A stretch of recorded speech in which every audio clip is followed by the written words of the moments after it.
Boa tarde, sétimos anos, tudo bem com vocês? Espero que sim. Então, vamos para a nossa atividade 3 da terceira semana, né? Atividade de ciências. Essa semana, então, nós vimos bastante sobre a origem da vida, como surgiu, as hipóteses, as mais aceitas. Então, essa semana, nós vamos ver a origem das células, como elas se originaram, como foram descobertas. Então, esse trechinho é importante, tá? Ó. Nossa visão permite captar as imagens de tudo que nos cerca, mas se nossos olhos fossem capazes de ampliar muitas e muitas vezes as coisas que visualizamos, ficaríamos maravilhados ao ver como elas são formadas. Apesar de os olhos humanos não possuírem essa capacidade de ampliar, há uma ferramenta capaz de tal proeza, o microscópio. Então, os nossos olhos, ele não tem a capacidade de ampliar muitas e muitas vezes as coisas. Então, nós precisamos de um outro instrumento para que isso aconteça. E esse instrumento é o microscópio. Então, ele tem essa capacidade de ampliar muitas vezes para que nós possamos visualizar.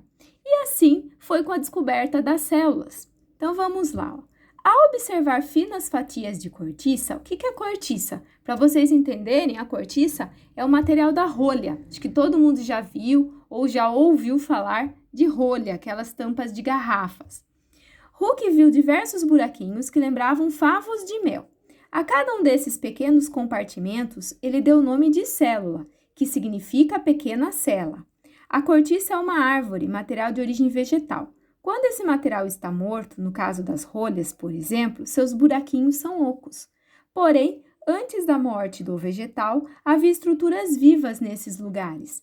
Mais de 100 anos depois de Hooke e sua descoberta, os cientistas provaram que os seres vivos são formados por células. Então, o primeiro a descobrir sobre a célula foi o Hooke, através de pequenas cortiças. Então, ó, a cada um desses compartimentos que ele viu, ele deu o nome de célula, que significa pequena célula. Então, a cortiça é uma árvore, que é um material de origem vegetal, tá? Quando esse material está morto, no caso das rolhas que eu citei para vocês no começo, seus buraquinhos ficam ocos. Mas na visualização do Hooke, eles provaram que os seres vivos são formados de células. Então, tá? Quando o ser vivo ele tem uma única célula, ele é unicelular. Quando tem várias milhões de células, são chamados de pluricelulares, que é o nosso caso, seres humanos e os seres vivos em geral, tá? Estrutura da célula. Então, o que ele viu nessa célula? Imagine a célula como uma indústria viva.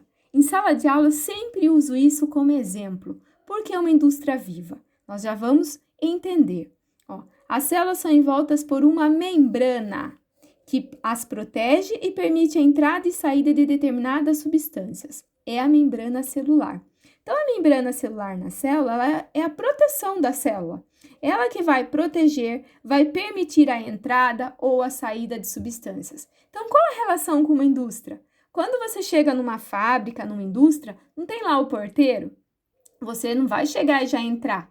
Então, você tem que ir lá com o porteiro, se identificar, aí ele vai permitir ou não a sua entrada. Isso é a função da membrana em uma célula, certo? Então, essa estrutura funciona como se fosse a portaria da fábrica, por onde entram as matérias-primas e saem os produtos. No centro da célula fica o núcleo. Então, bem no meio lá da célula fica o núcleo. Ele contém o material genético celular e atua como núcleo e a membrana celular e atua como se fosse o centro de comando que controla as atividades e funções da célula. Então, o núcleo, ele fica bem no meio por quê? Dali ele consegue controlar todas as atividades das células e de todas as estruturas que compõem a célula.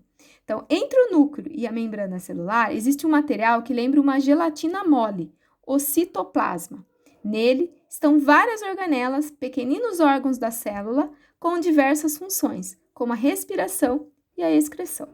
Então, gente, a célula ela é feita de um material genético que lembra uma gelatina, porque ele é mole, tá? E nós damos o nome de citoplasma. O que ele faz ali? Ali vai ser abrigadas todas as estruturas das células, com diversas funções. Entre essas funções, a respiração e a excreção, tá? O ano que vem, quando você estiver no 8º ano, nós vamos ver essas estruturas uma a uma, certo?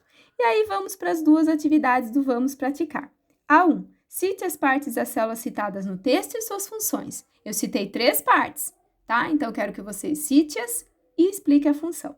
E 2. Através de qual instrumento que se conseguiu observar uma célula? Só o nome, certo? Então, até semana que vem. Fiquem com Deus.